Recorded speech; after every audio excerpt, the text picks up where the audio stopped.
Good morning, students. Today I'm going to take another question of your preparation of machinery or plant account. अब इस question में बेटा multiple machinery भी purchase की जा रही है और साथ में सेल ऑफ मशीनरी का भी कंसेप्ट है. Quickly read the question. On 1st April 2013, company purchased a plant for 60,000. पहला प्लांट परचेज किया तो फटाफट से इसकी एंट्री देखिए. 2013 1st April to bank account. यहाँ पे आप P1 ज़रूर लिख देंगे, इन्होंने नहीं लिखा but you will write it down. 60,000 की. आगे पढ़ते हैं क्वेश्चन में क्या कहा है. On 1st October in the same year it purchased additional plant worth 18,000 and spend 2,000 on it's installation. तो नेक्स्ट डेट आ गई P2 के लिए 1st October. हमने 20,000 का प्लांट खरीदा, उसको हम कैसे शो करेंगे. 1st October to bank account and 1st October to bank, और एक्सपेंसेस इंस्टॉलेशन हम ब्रैकेट में लिखेंगे. P2 भी लिखेंगे. टोटल वैल्यू हो जाएगी 18 + 2 2,000. What next. इसको शो करने के लिए, क्लोज करने के लिए हम क्या करते हैं, बाय साइड पे 31 मार्च में डेप्रिसिएशन भी दिखाएंगे एंड बैलेंस CD भी. अब यहाँ पे इस क्वेश्चन में फर्स्ट ईयर में ही दो प्लांट्स आ गए, तो दोनों प्लांट्स का डेप्रिसिएशन बेटा year of purchase and date of purchase के अकॉर्डिंग लगेगा. फर्स्ट प्लांट खरीदा 1st April को, तो इस पर पूरे साल का लगेगा डेप्रिसिएशन. सेकेंड प्लांट खरीदा है 1st October को, तो अक्टूबर, नवंबर, दिसंबर, जनवरी, फरवरी, मार्च 6 महीने का डेप्रिसिएशन लगेगा इस पर. तो if you look here, depreciation on P1 जो प्रेजेंटेशन मैंने सिखाई है वैसे लिखेंगे 6,000, एंड ऑन P2 20,000 का 10% है 2,000, उसको आधा कर दीजिए 1,000. टोटल वैल्यू 7,000 आप बाहर लिखेंगे. What next. बैलेंस CD करेंगे. ओरिजिनल वैल्यूज़ में से उनके डेप्रिसिएशन को माइनस करेंगे. 60 - 6 54 एंड 20 - 1 19,000 बाहर लिखेंगे. Then you will do balance CD को BD करना है. 2014 1st April आपने बैलेंस BD किया एंड आगे क्वेश्चन रीड करते हैं. ऑन 1st October 2015, अब 2015 में कुछ हो रहा है. क्या ट्रांजेक्शन हो रही है. The plant purchased on 1st April 2013. कौन से प्लांट की बात हो रही है यहाँ पे, P1. Having become obsolete. Obsolete मतलब वो बेकार हो गया. Is sold for ₹27,000. मतलब 1st October 2015 में हमें सेल की ट्रांजेक्शन दिखानी है. लेट अस सी कैसे दिखाते हैं. अब क्या वो सेकेंड साइकिल में आएगा. सेकेंड साइकिल चल रही है April 14 to 31 March 2015. अक्टूबर आएगा बेटा नेक्स्ट साइकिल में, तो यहाँ पे हमें कुछ नहीं चेंज करना. बाय डेप्रिसिएशन अब यहाँ पे P1 एंड P2 आप ज़रूर लिखेंगे, इन्होंने नहीं लिखा but you will write down. पूरे साल का डेप्रिसिएशन आएगा 6,000 2,000 and balance CD. Very easy till now.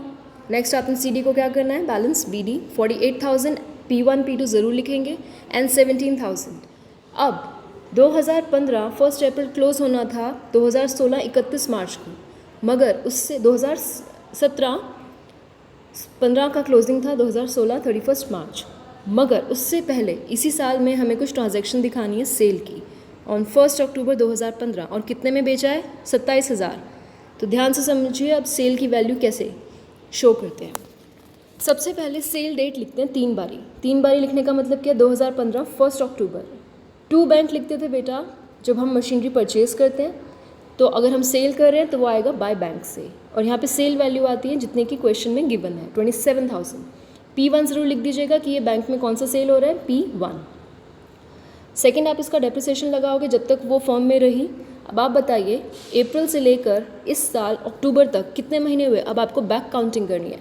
April, May, June, July, August, September, October 1st है, तो मतलब 6 महीने का डेप्रिसिएशन लगेगा. पूरे साल का 6,000 है तो आधा कर दीजिए 3,000. उसके बाद आप एक वर्किंग नोट बनाएंगे. वर्किंग नोट कैसे बनाते हैं, समथिंग लाइक दिस. ऊपर लिखेंगे कैलकुलेशन ऑफ गेन और loss on sale. Sale of P1, balance CD आपका कितना है 48,000. ये कैसे आया, P1 का बैलेंस CD इस साल चल रहा है 48,000. इसमें से हम इस साल का डेप्रिसिएशन हमने कितना निकाला है, 3,000. फॉर्मेट आप इसी तरह से लिखेंगे. पहले उसकी बैलेंसिंग फिगर लिखते हैं, लेस डेप्रिसिएशन जो हमने निकाल लिया 6 महीने का 3,000 माइनस कर दीजिए, तो इस साल उसकी बची कुछ वैल्यू है 45,000. 45,000 का प्लांट हम बेच कितने में रहे हैं, लेस सेल वैल्यू 27,000. अब क्लियरली लॉस हो रहा है. 45,000 की चीज़ हम 27,000 में बेच रहे हैं, तो कितने का लॉस हुआ, 18,000. इसको हमें शो करना है. मैंने ब्रैकेट में लिखा है, it is shown by the name statement of profit and loss. Loss बेटा क्रेडिट साइड आएगा फॉर्म में. तो आपको किस तरीके से शो करना है, bye depreciation 3,000, by statement of P&L 18,000. Working note number 1 इन्होंने ऐसे डाला है, तो आप वर्किंग नोट्स बनाएंगे. फर्स्ट वर्किंग नोट, और ये 18,000 की वैल्यू कैसे आई वो आप इस तरीके से शो करेंगे वर्किंग नोट में. What next. अभी P1 सेल हो गया. उसकी टोटल वैल्यू ख़त्म हो गई। अगर आप टोटल करें 27 + 3 30,000 + 18 48,000 और यहाँ पे भी 48,000। हैंस प्रूफ कि हमने क्वेश्चन ठीक किया है। अब हमें नेक्स्ट क्या करना है, बची है P2 17,000 की। इसके ऊपर डेप्रिसिएशन लगाते हैं। क्लोजिंग करने के लिए 2016 31 मार्च डेप्रिसिएशन कितना है पूरे साल का, P2 लिख देंगे यहाँ पे 2,000। अब आप मुझे बताओ बैलेंस CD एक मशीनरी का आएगा या दोनों का आएगा? ऑब्वियसली P2 का आएगा क्योंकि P1 सेल हो चुकी है।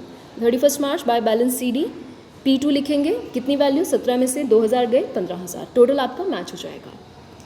अब इस बैलेंस CD को आपने करना है बैलेंस BD 1 अप्रैल 2016। P2 ज़रूर लिखेंगे 15,000। Let us read the question again. अब 27,000 तक का क्वेश्चन हमने रीड कर लिया। आगे लिखा है on 1 January 2017 fresh plant was purchased for ₹64,000 and on the same date, अब P3 भी आ गया, and on the same date plant purchased on 1 October मतलब P2 वॉज सोल्ड फॉर ₹10,000। तो इस साल दो ट्रांजेक्शन्स हो रही हैं। कौन सी डेट को, 1 जनवरी 2017 को P3 भी आ गया और P2 को हमने सेल भी कर दिया। लेट अस सी इसको हम शो कैसे करें। सबसे तो बैलेंस BD किया, उसके बाद 16 का क्लोजिंग होता है, 17 मार्च से पहले जनवरी आ रहा है तो इसी साल सारा ट्रीटमेंट होगा। 1 जनवरी टू बैंक, बेटा P3 ज़रूर लिख देना यहाँ पे। कितने की परचेज़ की, 64,000। अब मैंने आपको बताया था जो सेल करते हैं उसके लिए सेल डेट आती है, उसी डेट पे हमने सेल किया। वो सेल डेट 3 बार लिखते हो क्योंकि हमें 3 चीज़ें दिखानी है। बाय बैंक से उसकी सेल वैल्यू जो क्वेश्चन में गिवन है 10,000, we have shown it. By depreciation, अब आप मुझे बताओ P2 1 अप्रैल से लेकर 1 जनवरी तक कितने मंथ्स हुए?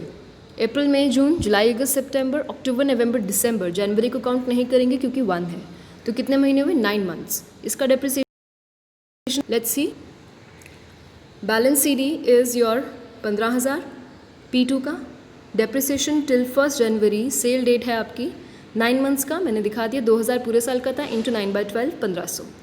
बची कुछ ही वैल्यू आ गई 13,500। बेचा कितने में है सेल वैल्यू? 10,000। क्लियरली 13,500 की चीज़ आप 10,000 में बेच रहे हो, दैट मीन्स 3,500 का लॉस ऑन सेल है।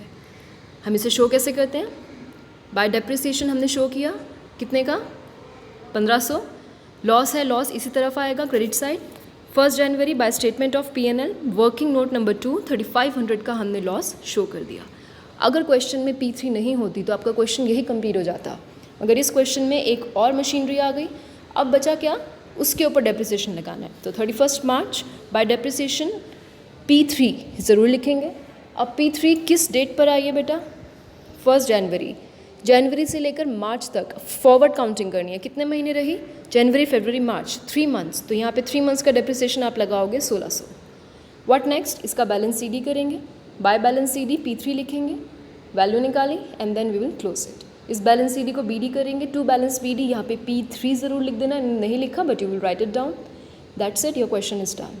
So this is how you prepare your plant account in case of multiple purchases and also in case of sale. Sale के पॉइंट में आपको बस 2 चीज़ें ध्यान रखनी है कि आपको इस तरीके से working notes neat and clean बनाने। प्रॉफिट ऑन सेल होता है बेटा अगर, तो वो इस तरफ शो होता है डेबिट साइड पे। लॉस ऑन सेल है तो वो इस तरफ ही आता है जहाँ पे बैंक को डेप्रिसिएशन आता है। Clear? This is how you will be preparing your working notes and this is how you will be showing your plant account.